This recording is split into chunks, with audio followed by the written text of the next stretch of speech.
Well, hey, if you've had a flat tire this year, you're not alone. A local service company says they're seeing an increase in calls this year because of that. And 13 Action News anchor Kelsey McFarland is live in studio now with more on what's behind this. Kelsey?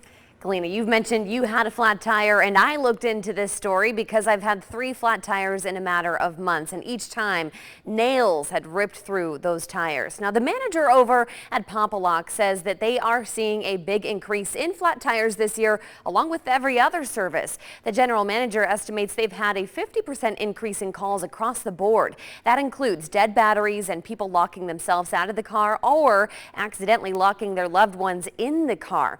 For example, last year in October, the company handled about 900 flat tires. This year, that number is almost doubled at 1,700. AAA says it gets about 78 calls for flat tires a day. Now, the reason could be a mix of things. More people out on the roadway after staying home for the pandemic, more people moving to Las Vegas, and of course, construction with leftover nails and bolts out on the roadway. At this point, it is all speculation, but whatever the reason behind it, if you find yourself with a dead battery or flat tire, there are some common mistakes you'll want to avoid. A lot of people, when they get a flat, they panic and they just stop in the middle of the road.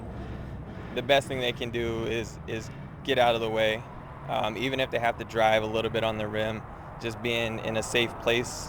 That was Ikaika Pladera, locksmith manager at Pop-A-Lock, and he says if you can, you'll want to avoid using the factory jack that's already in your car. He says most of them aren't very strong or stable, and technicians have seen them fail, leading to cars dropping on people's arms or legs. You can find a more heavy-duty jack from spots like Harbor Freight for around $60. And when changing a tire, always set the emergency brake and block the tires with rocks or blocks to keep that vehicle from rolling.